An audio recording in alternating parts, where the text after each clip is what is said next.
গৃহিণীদের প্রতিদিনের একটা চিন্তা হচ্ছে রান্না। প্রতিদিন কি রান্না করব সেটা চিন্তা করতে করতে দেখা যায় যে অর্ধেক সময়ে পার হয়ে যায়। তো আসসালামু আলাইকুম, কেমন আছেন সবাই? আলহামদুলিল্লাহ, আমরা সবাই ভালো আছি। তো এখন বাজে 8:45।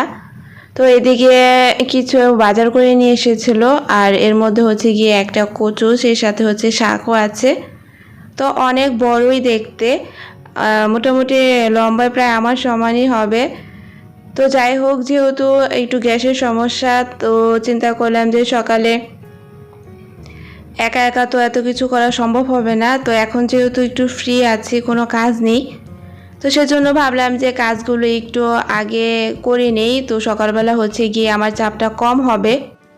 তো সে চিন্তা করেই হচ্ছে এখন কিছু কাজ আমি একটু গুছিয়ে নিচ্ছি, যাতে সকালবেলা হচ্ছে আমি তাড়াতাড়ি করে রান্নাটা শেষ করতে পারি, সে সাথে হচ্ছে গিয়ে সংসারের বাকি কাজগুলো আমি তাড়াতাড়ি শেষ করতে পারবো সেজন্য। তো এদিকে হচ্ছে গিয়ে আমি শাকটা হচ্ছে কেটে নিচ্ছি।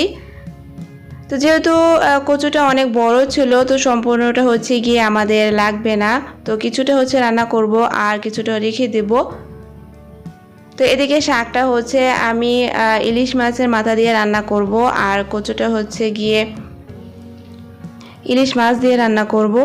তো এদিকে হচ্ছে আমার শাকটাও কাটা হয়ে গেছে, এখন হচ্ছে গিয়ে আমি কচুটা কেটে নিচ্ছি।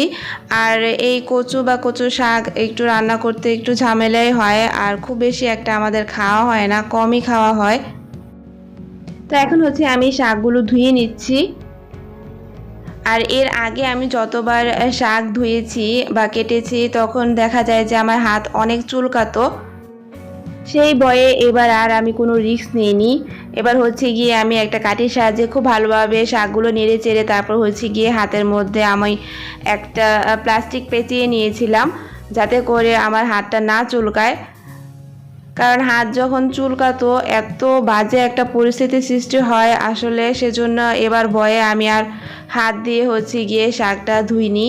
আমি হচ্ছে গিয়ে হাতের মধ্যে হচ্ছে একটা প্লাস্টিক পেঁচিয়ে নিয়েছিলাম, তারপর হচ্ছে গিয়ে তো ফার্স্টে আমি কাটি দিয়ে ভালো করে নেড়ে চেড়ে নিয়েছি। তো এভাবে হচ্ছে গিয়ে আমি কয়েকবারই শাকগুলো ধুয়ে নিয়েছি খুব ভালো করে। তো এখন হচ্ছে গিয়ে আমি কচুগুলো একইভাবে ধুয়ে নিব। তো কচুগুলো হচ্ছে গিয়ে আমি হাত দিয়ে ধুয়েছি, আমার হাত কিন্তু খুব বেশি একটা চুলকায় নাই।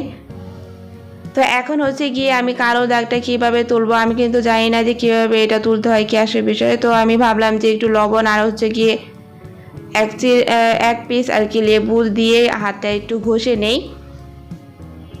এতে করে হচ্ছে যদি একটু চুলকানোর ভাব থাকে সেটাও থাকবে না, আর কালো দাগটা উঠে যাবে, তো যতটুকু উঠে আর কি। তো এই তো আমি একটু জালি ছোবার সাহায্যে হচ্ছে গিয়ে একটু ডলে ডলে উঠাচ্ছিলাম। তো খুব বেশি যে উঠেছে তা না, তো মোটামুটি ভালোই পরিষ্কার হয়েছে। তো আর বাকিটুকু হচ্ছে গিয়ে কাজ করতে করতেই উঠে যাবে। তো এর মধ্যে কিন্তু আমি শাকটা সে সাথে হচ্ছে কচুটাও সিদ্ধ করে রেখেছি। যেহেতু রাত্র প্রায় 10টার মতো বেঁচে গিয়েছিল, তো আমি এগুলো আর ফ্রিজে রাখিনি, এভাবেই রেখেছি। আর এভাবে রাখাতে কিন্তু একটু নষ্ট হয়নি। আর কচুটা হচ্ছে গিয়ে আমি ভয়ে ভয়ে তো সিদ্ধ করে রেখেছি, যদি কালো হয়ে যায়, যেহেতু আমি পানিতে ধুয়েছিলাম। তো সেজন্য হচ্ছে গিয়ে আমি এখন এভাবেই রেখে দেব।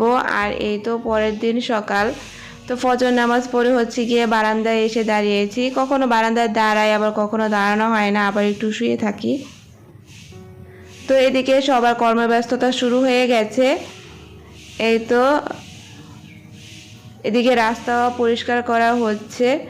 তো বারান্দায় সকালবেলা যখন দাঁড়ায়, পাখির ডাকগুলো আমার কাছে অনেক বেশি ভালো লাগে।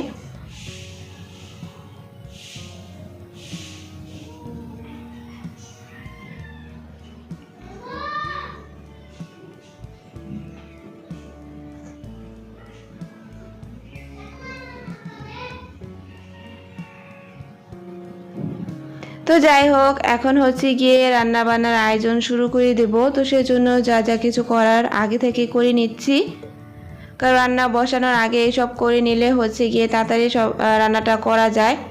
তো এদিকে অয়েল জারটাও খালি হয়ে গিয়েছিল, সেটাও আমি অয়েল ঢেলে নিলাম আর কি। আর এদিকে লবণ, তারপর হচ্ছে গিয়ে মোটামুটি যা যা খালি ছিল সবই আমি হচ্ছে গিয়ে এখন ঢেলে নিচ্ছি। আর হচ্ছে গিয়ে ছেলের জন্য ডালও রান্না করব। ছেলে বা আমাদের সবার জন্যই একটু ডাল রান্না করে নিব। তো ডালটা হচ্ছে গিয়ে আমি আগে বসিয়ে তারপর হচ্ছে বাকি কাজগুলো করে নেব। আর এদিকে হচ্ছে আমি মাছটাও ভিজিয়ে নিয়েছি।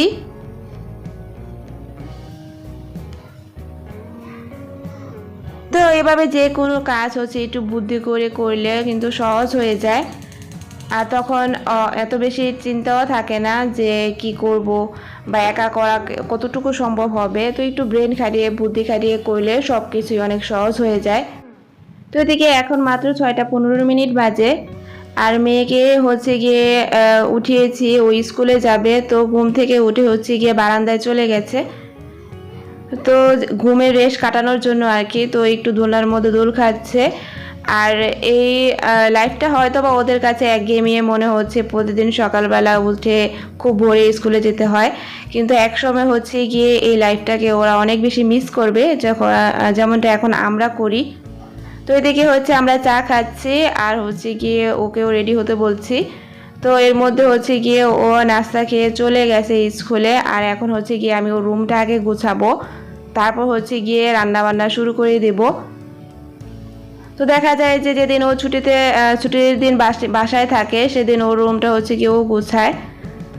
আর তা না হলে দেখা যায় বাকি 4-5 দিন আমার আর কি গুছাতে হয় আর কি।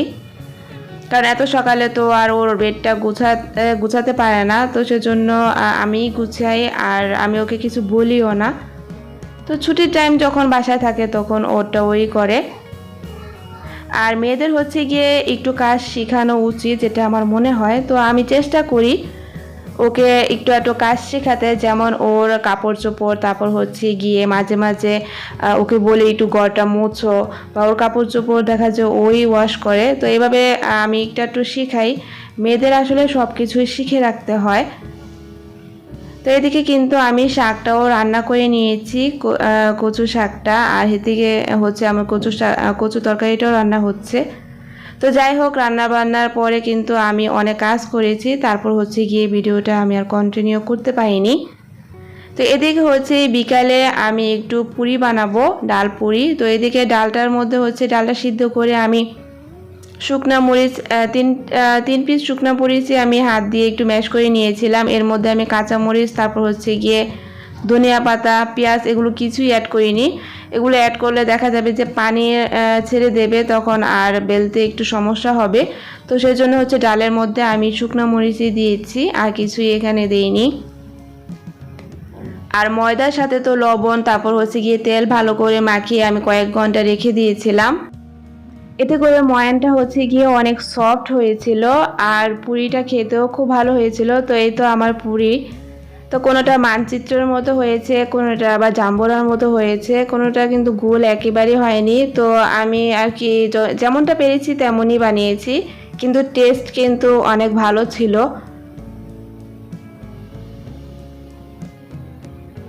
আর পুরি বা যেটাই বানাই না কেন ময়দা দিয়ে, সেটা হচ্ছে গিয়ে ময়দার মিশ্রণটা যদি ভালো হয় তাহলে খেতে খুবই ভালো হয়। তো এই তো আমার ফুলকো ফুলকো পুরি বিকালের নাস্তা। তো মাঝে মাঝে বিকালে নাস্তা এভাবে ঘরে বানালে ভালোই লাগে খেতে, সবসময় তো বাহিরেরটা ভালো লাগে না। তো এই তো আমার হচ্ছে গিয়ে আজকে সারাদিনের টুকটাক কাজকর্ম।